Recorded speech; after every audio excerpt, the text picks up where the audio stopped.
The year was 1924, and the rolling hills of rural Kentucky were as quiet as they had always been. Dirt roads wound past tobacco fields and sagging barns, and the nights were so still that even the chirping of crickets seemed to echo through the valley. But not every sound was natural. On the outskirts of one small farming town, neighbors whispered of screams that rose in the darkness, cries that came from a farm that decent folks never visited after sundown. At the center of those whispers stood a woman. To most, she was just another weathered widow tending her land, her face as hard as the soil she plowed. But for the children who found themselves under her roof, she was something else entirely, a figure of terror whose farm became their prison. Livestock pens lined the back of her property, and the hogs she kept were said to grow larger and fatter than any in the county. They were always well fed, suspiciously so. Some would mutter at the general store, lowering their voices as if afraid she might overhear. And yet, time and again, children went missing. Orphans placed in her care by churches or desperate families simply vanished, their names never spoken again except in hushed conversations. No graves were dug, no explanations given. Only one question remained. Where had the children gone? The answer, locals whispered, was too horrifying to believe. Because on that Kentucky farm, the pigs never went hungry. Every community has its secrets, but in 1920s Kentucky, this one was whispered with trembling voices and shaking heads. People in the town avoided the topic, as if even speaking it aloud would draw the woman's shadow over their doorstep.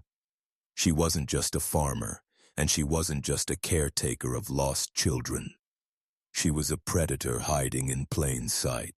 The kind of figure who could sit in a church pew on Sunday morning with folded hands, then return home to property where the cries of orphans were drowned out by the squeals of hogs. The children's disappearances were not isolated accidents. They were part of a pattern, one too dark for most to admit, even as the evidence mounted in silence. It was as if the entire town had made an unspoken pact. Don't ask too many questions. But history doesn't keep secrets forever. Tonight, we uncover the story of the woman whose farm became a graveyard without headstones, the woman who fed the most vulnerable children of Kentucky to her pigs. To understand how such horrors could unfold without intervention, you have to picture the Kentucky of 1924. This was not the bustling America of big cities and modern conveniences. It was a land of isolation, where time seemed to move slower and silence stretched for miles. Families lived miles apart, their homes separated by winding dirt roads and endless farmland. Neighbors might see each other only once or twice a month, often at church or when trading supplies in town. Poverty wasn't an exception. It was the rule. Families scraped by with what little they could grow or raise, and survival left little room for curiosity about anyone else's troubles. The state was still reeling from the aftershocks of World War I and the beginning of Prohibition. Men drank moonshine in secret, women clung to small communities for support. But more than anything, people learned to mind their own business. If someone claimed their pigs were well fed during a season when crops failed, folks looked the other way. If a widow took in a few children to help on the farm, no one asked how many she had or where they went. This atmosphere of silence, poverty, and willful ignorance created the perfect stage for evil to take root. And on that lonely farm in Kentucky, one woman thrived on it. In the early 20th century, America had a problem no one wanted to talk about: children without homes. Wars, disease, poverty, and neglect left thousands of boys and girls abandoned across the country. Kentucky was no exception. Some children ended up in overcrowded orphanages run by churches. Others were placed on trains and shipped across state lines in what came to be known as orphan trains. Many were handed over to strangers with the promise of a better life. But behind the noble words, the truth was often far more sinister. These children were rarely treated as sons or daughters. More often, they became free labor. Farmers, widows, and struggling families took them in under the guise of charity, but really saw them as extra hands to work the land. The system was loose, unregulated, and deeply flawed. Once a child was given away, there was little oversight and almost no accountability. In this environment, orphan farms emerged, isolated properties where caretakers kept multiple children at once. Some truly meant well, giving kids food and shelter in exchange for chores. But others saw opportunity to exploit, abuse, and make the most vulnerable disappear without consequence. And it was within this shadowy practice that one Kentucky woman found her power. She took in the forgotten. She fed them just enough to keep them alive. She worked them until their bodies broke, and when they became a burden, the pigs behind her farmhouse waited. She was known only by her last name in town. To most, she was the widow on the ridge. Her husband had died years earlier, leaving her alone on a modest patch of farmland. Life in Kentucky was hard for any farmer, but for a woman in the 1920s, survival demanded a kind of coldness that many mistook for strength. Her appearance matched her reputation. She was tall, broad-shouldered, with hands calloused from years of work. Neighbors recalled her sharp eyes that seemed to size you up, weigh your worth, and discard you in silence if you offered nothing useful. She rarely smiled. She rarely spoke. And when she did, her words carried an edge, as though she were always measuring her patience. What set her apart wasn't just her toughness, it was the way she lived without warmth. While most women of the time tried to soften the harshness of farm life with laughter, music, or hospitality, her home was silent. No visitors stayed long. No children's voices echoed with joy. Even her animals, some said, seemed nervous under her gaze. And yet, when she began taking in orphans, many believed it was an act of necessity, perhaps even kindness. A widow needed labor. The children needed food and shelter. At first glance, it seemed like a fair exchange, but behind her wooden farmhouse doors, a darker arrangement was taking shape. Because this was not a woman who saw children as lives worth saving. She saw them as tools, and when tools broke, they were discarded. In small Kentucky towns, reputations spread quickly, and hers was one people carried with unease. At the general store, the men spoke of her as hard as hickory. She bargained fiercely, sometimes leaving without buying at all if she didn't get her way. Women in the church murmured about her cold stares during Sunday service, how she never joined in the hymns, her lips pressed into a thin, permanent line. Children were the most honest observers. They whispered that she frightened them, even from a distance. Some swore they'd seen her watching from her porch at dusk, her figure motionless, her face unreadable. If a ball rolled into her yard, no child dared step onto her property to retrieve it. And yet, because she was a widow surviving alone, people also respected her. There was a strange admiration for how she managed her farm without a man. Some even excused her cruelty as strength, saying, "She just don't have time for softness."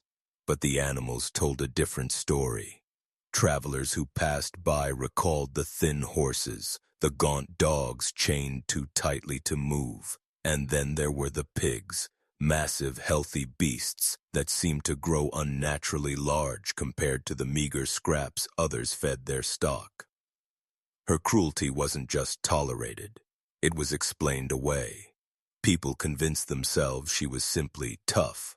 That was the first mistake, because while the adults in town ignored the red flags, The orphans under her roof saw her true nature, not a guardian, not a caretaker, but a captor. The children who ended up on her farm didn't arrive by chance. They came through the cracks in a broken system. Kentucky in the 1920s was overflowing with unwanted and abandoned children. Epidemics like influenza had torn through towns, leaving many motherless and fatherless. Fathers, unable to raise children alone, sometimes surrendered them to churches. Mothers who had remarried often gave up their children from a previous marriage, believing a fresh start required sacrifice. Churches and charities, overwhelmed with hungry mouths, began placing children wherever they could. And in rural towns, widows and farmers seemed like the perfect answer, a warm bed in exchange for chores, food in exchange for obedience. On paper, it looked like a solution. The widow on the ridge was one of those who stepped forward. She offered to take in children from the local parish, sometimes 2 or 3 at a time. She told the church she could give them work, discipline, and a roof over their heads. And at first, no one questioned it. But it wasn't only churches. Desperate families, crushed by poverty, sometimes left their sons or daughters at her door, trusting she could give what they could not. Some parents never returned, never checked back. To them, it was one less mouth to feed. So the children came, boys and girls as young as 6, some no older than 12. They arrived barefoot, clutching ragged bags or hand-me-down coats, their eyes wide with fear and hope. They believed they were being given a chance at survival. What they found instead was a sentence. From the moment the orphans arrived, it became clear the farm was not a home. It was a work camp. Children were woken before sunrise, often by the woman's barked orders or the crack of a stick against the barn door. Breakfast, if it came at all, was little more than scraps, a piece of bread, watered-down broth, or whatever was left after she had eaten. Then the labor began. They hauled buckets of water from the well until their arms ached. They weeded endless rows of tobacco and corn. They shoveled manure, scrubbed floors, and carried feed for the pigs. Animals that seemed to get more food and better care than the children themselves. At night, the orphans did not sleep in the farmhouse. The woman kept her own quarters locked tight. Instead, the children were pushed into a drafty barn where they huddled together on straw. The winters bit through their thin clothes, and in the summers the barn swarmed with flies. Blankets were rare, shoes rarer still. Punishment was swift for those who disobeyed. A missed chore, a broken tool, even a moment of rest could mean hours locked outside in the cold, or worse, being made to kneel in the mud until their legs gave out. Some children were beaten, others were starved. But the most haunting detail was the silence. The orphans learned quickly not to cry out, not to beg, because the woman had no patience for tears, and though the nights on the farm were filled with the squeals of pigs, the children's voices were swallowed by the darkness. It was a place where hope withered faster than crops in a drought, and for some, it became a place they would never leave. At first, the children thought the punishments were the worst they would endure. Hunger, exhaustion, beatings. These were cruelties they could survive. But soon, a new terror settled over the barn. Children began to vanish. It started with a boy of about 10. One morning, he was simply gone. His blanket still lay on the straw, his shoes by the barn wall. When the others asked where he had gone, the woman told them flatly that his relatives had come for him. But no wagon had arrived. No family had been seen. Then it happened again. A girl disappeared after a week of working the fields. The woman gave no explanation this time at all. The orphans learned not to ask questions. Each time, the survivors clung closer together at night, whispering in the dark. Some believed the others had run away, escaping into the woods. But the younger ones noticed something strange. There were no footprints leading from the barn, no missing clothes, only absence. And the pigs grew louder after each disappearance. Their squeals pierced the night, rising and falling with a kind of frenzy. By morning, the animals were calm again, their bellies swollen.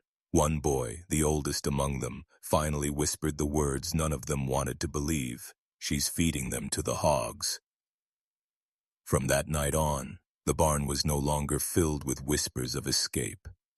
It was filled with silence, the silence of children who realized their days were numbered. In rural Kentucky, neighbors minded their own business, but even silence has limits. Those who lived nearest her farm began to notice unsettling details. Smoke rising from her chimneys at odd hours of the night. The squeals of pigs carrying across the valley long after midnight, as though the animals were being fed when everyone else was asleep. Farmhands passing on the road claimed they heard crying. Not the high-pitched squeals of hogs, but the unmistakable sobs of children. When they asked her about it, she dismissed the sounds as stray animals, her eyes narrowing as if daring them to press further. But there were other signs that were harder to ignore. Piles of ash behind the barn, strange smells drifting on the wind, acrid and heavy, unlike any smoke from wood or coal. Some swore they saw scraps of clothing caught on fence posts, too small to belong to grown men or women. When children began disappearing from the farm altogether, rumors spread quickly in town. Some said the orphans had run away. Others whispered they'd been sold off to strangers traveling through.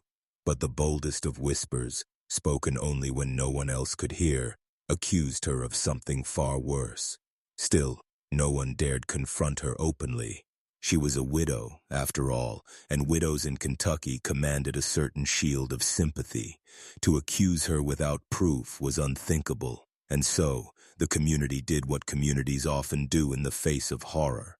They looked the other way. But behind the locked gates of her property, the truth was festering, and the pigs, fat and restless, were always hungry. Every farmer in Kentucky knew what pigs ate: corn mash, table scraps, sometimes slop from the kitchen.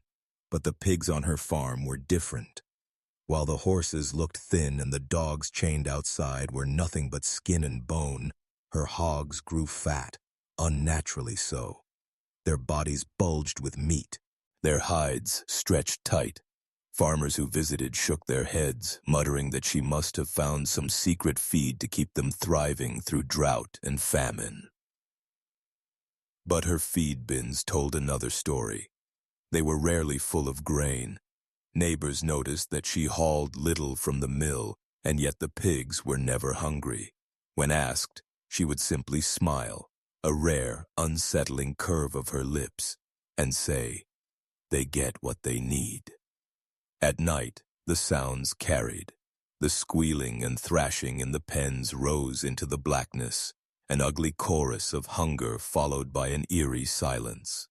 By morning, the pigs would be calm, their bellies dragging low to the ground. Some claimed they saw her dragging heavy sacks across the yard after dark, sacks that sagged and shifted with a weight too uneven to be grain. Others whispered that the smell from her pens was unlike any farm stench they had ever known, a smell that turned their stomachs and lingered in their clothes.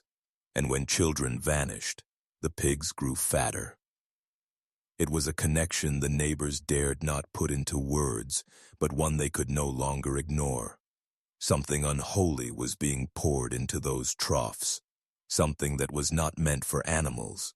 By now, her name carried a weight in the nearby town, not spoken loudly, never with laughter, always with a glance over the shoulder. At the general store, the men lowered their voices when she walked in. They noticed how she bought salt, lye, and sacks of feed far less often than others with her many pigs. Mothers tugged their children closer when she passed on Sundays, muttering prayers beneath their breath. Rumors spread like wildfire, each darker than the last. Some claimed she sold children off to traveling men who never gave their names.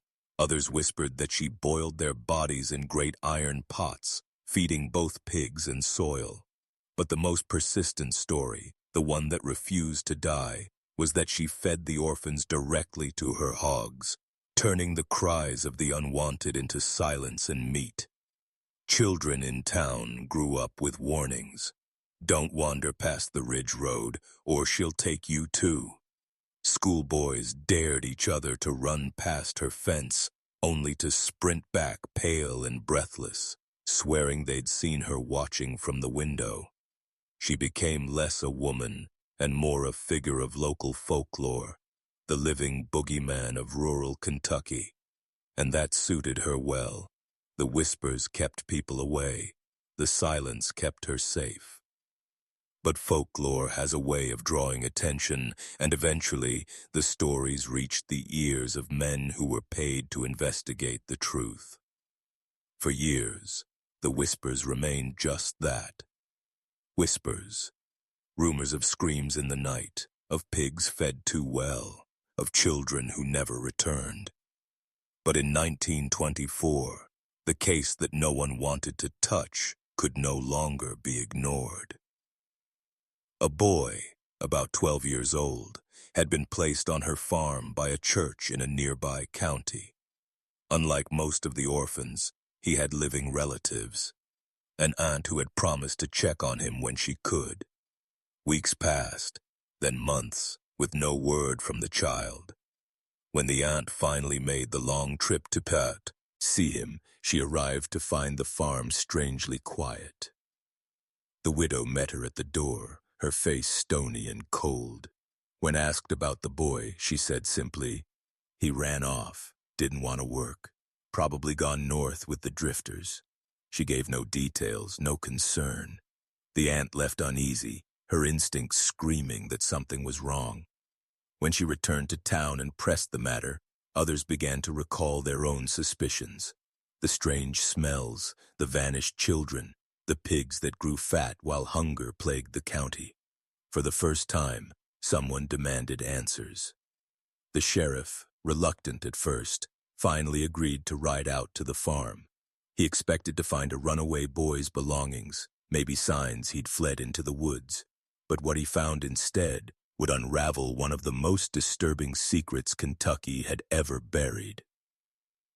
Because when the law finally stepped onto her land, the truth that neighbors had feared to speak aloud was waiting just beneath the muck. The sheriff rode up the ridge road expecting resistance, but the widow greeted him with a blank face as if she had been waiting. She stood in the doorway of her farmhouse, arms crossed, her eyes cold and unmoving.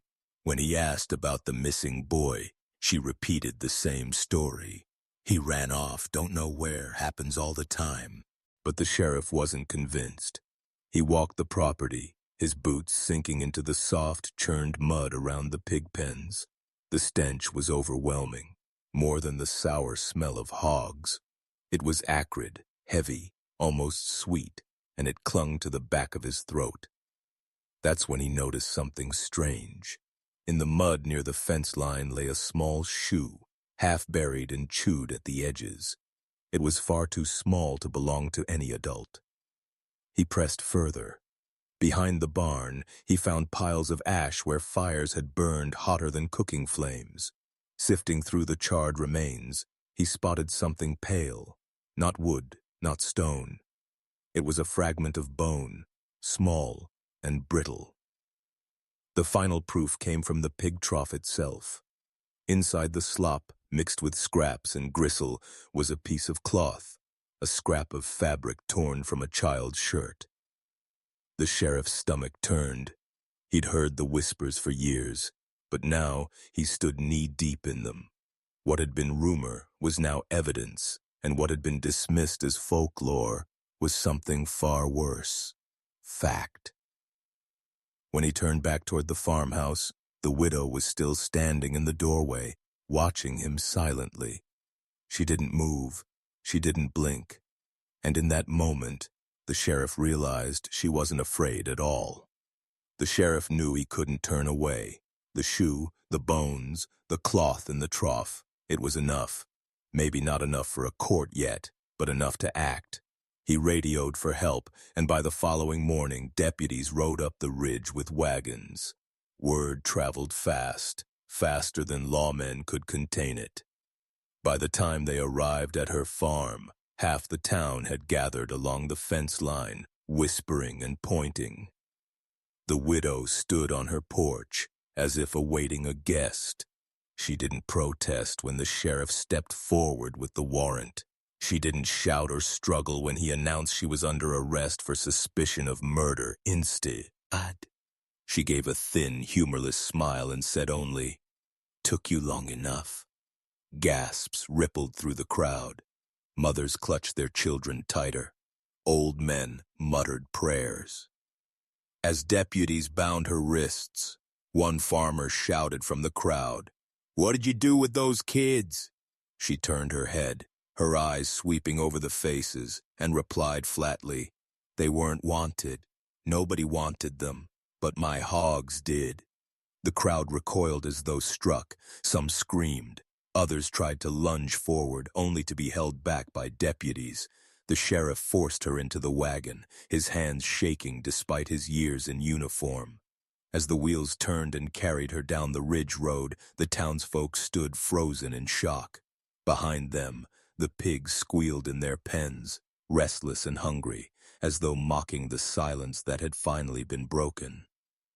The arrest did not end the horror. It only opened the door to something far worse, the truth that the courtroom would soon drag into the light. Within hours of her arrest, the story leapt from the ridge to the rest of Kentucky, and then across the nation. Reporters swarmed the small town, filling the only boarding house and spilling into barns, eager to catch a glimpse of the so-called pig widow of Kentucky. Newspapers gave her a dozen names: the widow who fed children to hogs, Kentucky's butcher of the orphans, the woman with no mercy. Sensational sketches appeared on front pages, crude drawings of a gaunt woman looming over squealing pigs, children's shadows etched behind her. Pamphlets were printed and sold on train platforms, each one promising the shocking, true account of the widow's farm of death. The town itself became a carnival.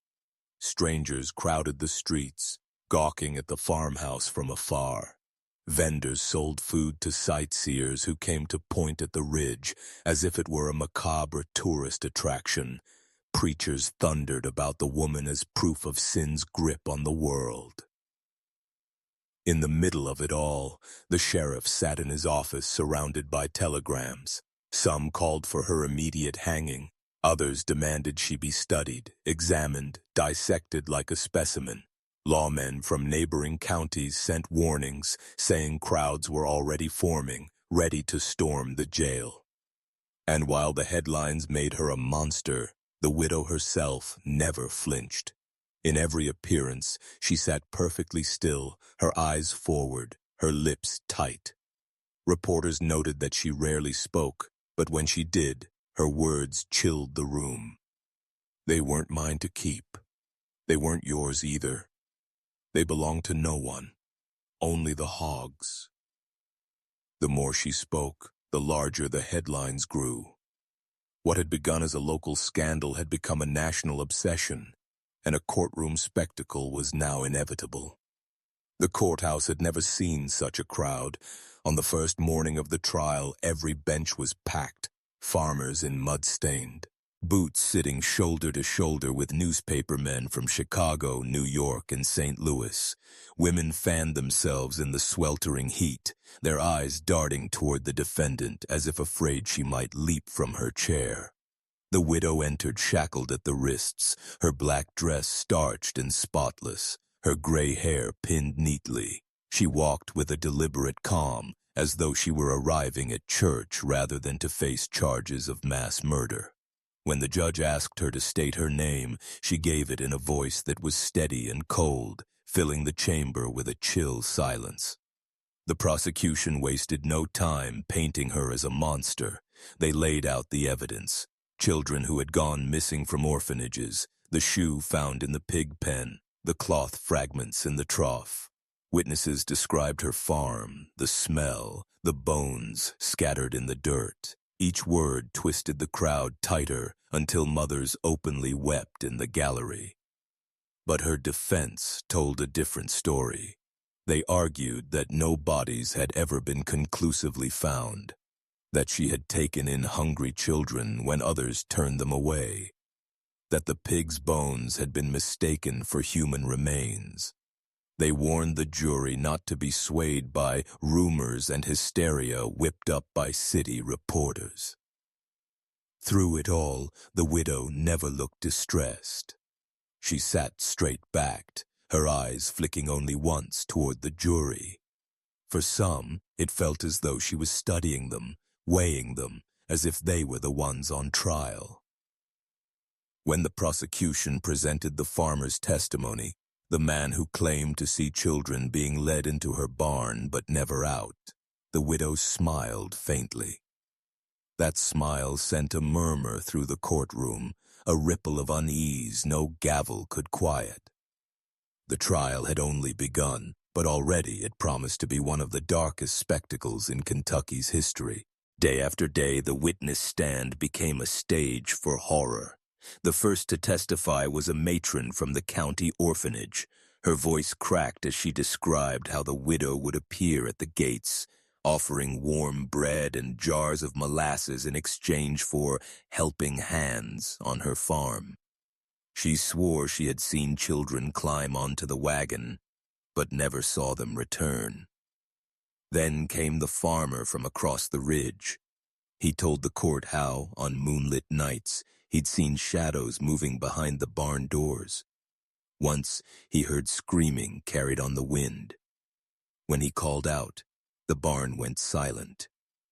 "I know what pigs sound like," he said, "and those weren't pigs."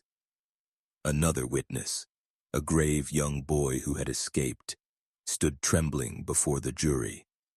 He was no more than 12, his hair unkempt, his clothes too small.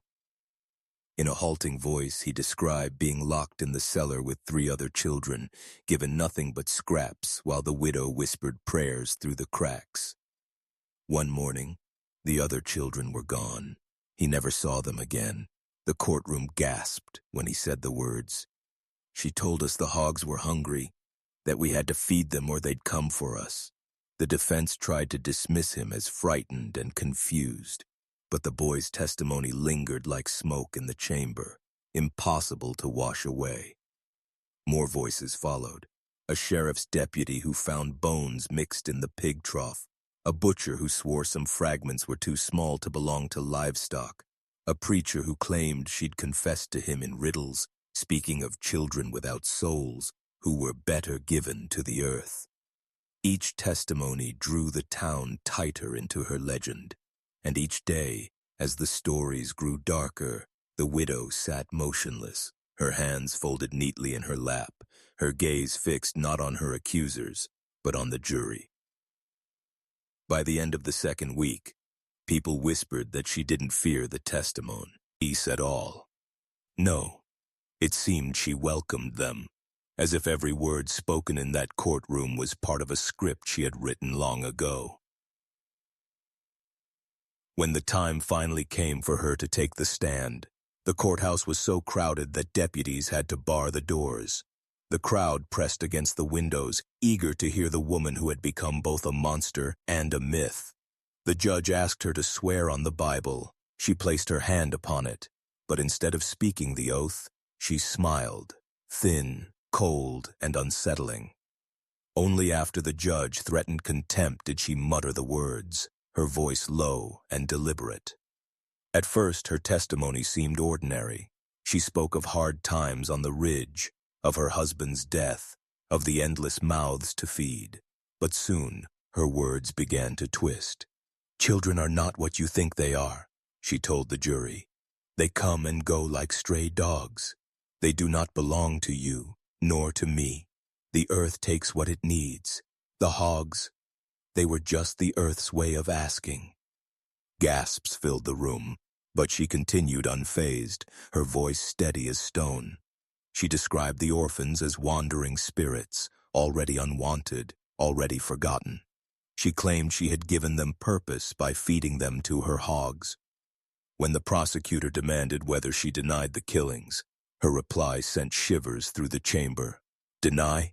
No, I obeyed. The hogs were hungry, and so was the land. Her lawyer buried his face in his hands. The jurors shifted uneasily, some refusing to meet her eyes. Reporters scribbled furiously, certain that her words would make the next day's front pages across the nation. What unsettled the courtroom most wasn't just what she confessed, but how she spoke, without shame, without hesitation, almost as if she were explaining a household chore. By the time she stepped down, the jury's faces were pale, their expressions hollow. Everyone in that room knew, whatever the verdict, this woman had already branded herself into history. The jury deliberated for less than 3 hours, but to the waiting crowd it felt like an eternity. Hundreds of townsfolk gathered outside the courthouse, pressing against the doors, straining to hear the outcome. When the jurors finally filed back into the room, their faces were pale, drawn tight with the weight of what they had heard. The foreman's voice cracked as he stood, holding the paper in trembling hands. We, the jury, find the defendant guilty on all counts. The words struck like thunder. Gasps rippled through the room, followed by shouts, some of rage, others of triumph. Reporters leapt to their feet, pencils scratching furiously, eager to capture the very moment that would make headlines across the country. The judge's gavel hammered until silence fell. He fixed his gaze on the widow, but she sat there motionless, her lips curled in the faintest hint of a smile. The sentence was read aloud. For your crimes you are to be executed by hanging. The room erupted again. Some applauded, others muttered prayers. A few demanded the judge grant her to the townspeople who clamored for their own brand of justice. And yet, the widow showed no fear, no pleading, no anger. She simply rose to her feet and looked directly at the jurors, the very people who had condemned her, and whispered words that chilled the room to its core.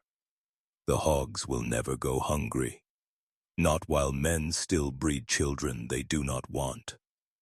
Silence followed, heavy and suffocating. In that moment, even her execution seemed less an end and more the beginning of a legend, a story that the hills of Kentucky would never forget.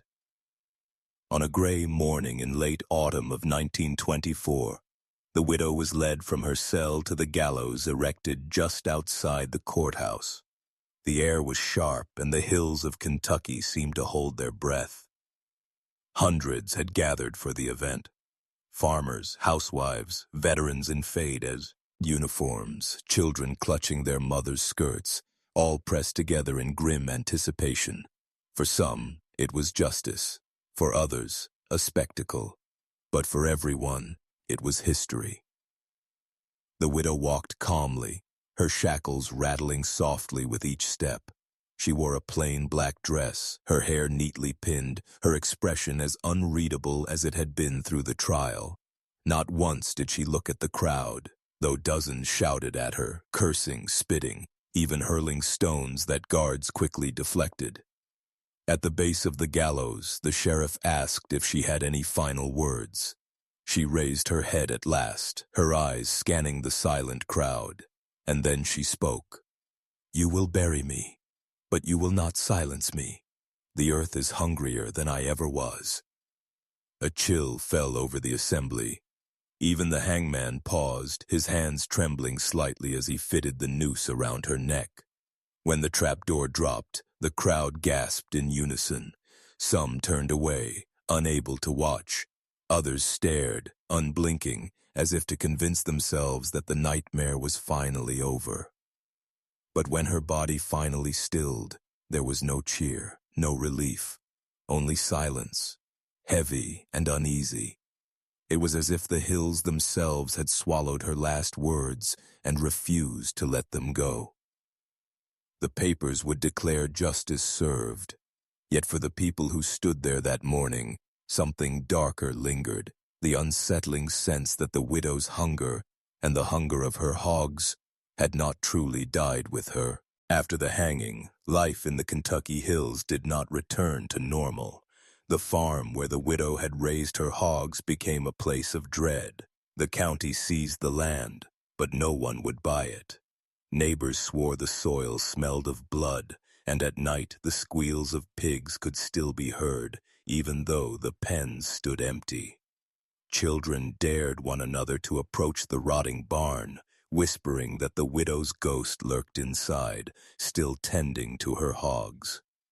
Grown men swore they saw her figure in the fields at dusk, a black silhouette with a basket in her arms, as if forever searching for the children she had fed to her beasts. The people who had once called her mother at church now only spoke of her in hushed tones. Some claimed she had cursed the town with her final words. A few even insisted that hogs born in the valley after her death grew larger, meaner, as though carrying some trace of her hunger. For decades, no one dared plow her land. The farmhouse rotted and collapsed, its timbers sinking into the earth. Yet travelers passing along the road would sometimes glimpse a light flickering in the ruins, a lantern swinging in the dark, where no living soul had cause to be.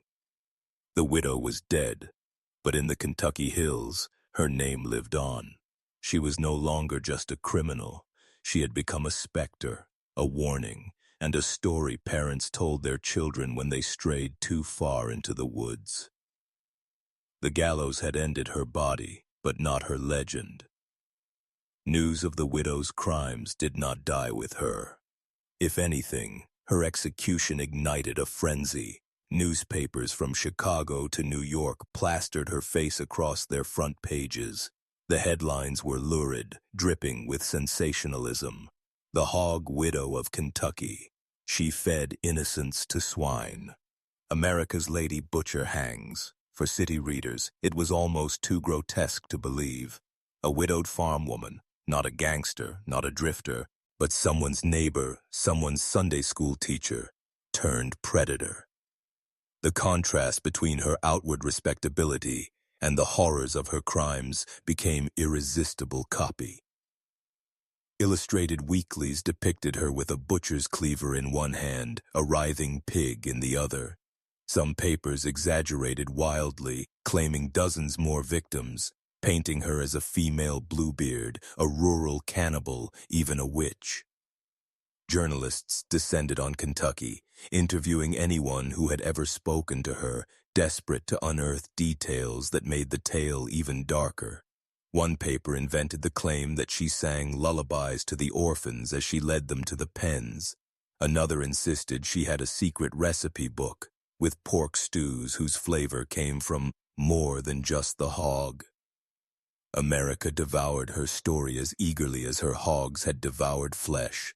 The tale of the widow was repeated in dime novels, pulp magazines, and whispered in vaudeville shows.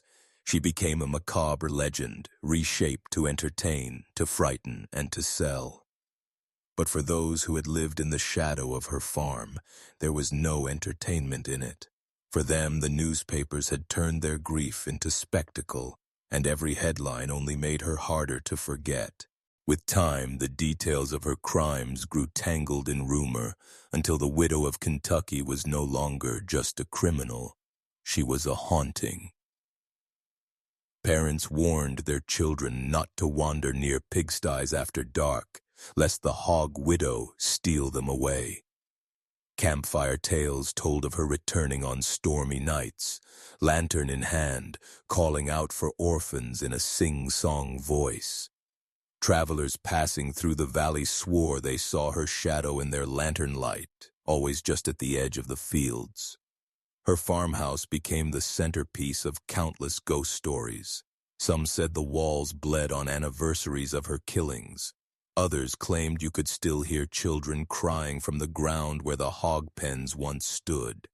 Preachers worked her tale into sermons as a warning about sin, greed, and unchecked hunger. Folklorists began recording local versions of the story, and each telling grew more sinister. In one version, she was no longer just feeding orphans to hogs. She was transforming into one herself, a monstrous half-woman, half-beast that prowled the hills forever. By the 1950s, her name had become so distorted that few remembered the real woman at all. She was now a legend. Mothers used to keep children in line, a ghastly tale whispered on porches when the crickets grew loud and the night stretched long. The widow had achieved something terrible. She had passed into immortality, not through grace or memory, but through fear. The story of the Widow of Kentucky endures because it unsettles something deep within us. We expect monsters to look monstrous, a madman in the shadows, a stranger lurking at the edge of town. But the widow was no stranger. She was a woman of the community, a widow who took in children, a caretaker who fed them, until she fed them to something else. Her crimes remind us that evil does not always arrive with a mask or a blade. Sometimes it wears an apron, smiles sweetly, and claims to be offering charity. That was her true horror, not just the deaths she caused, but the trust she betrayed. In American folklore, she became something larger than herself, a symbol of corruption disguised as kindness, of hunger that could never be sated, of how ordinary places, a farm, a kitchen, a pig pen, could hide extraordinary darkness. Her name may fade, her farmhouse may crumble, but her legend lives on in whispers, warnings, and nightmares. And perhaps that is the greatest cruelty of all. She did not just consume her victims. She consumed America's sense of safety, too. Because if a kindly widow could become this, who else behind closed doors might harbor the same hunger?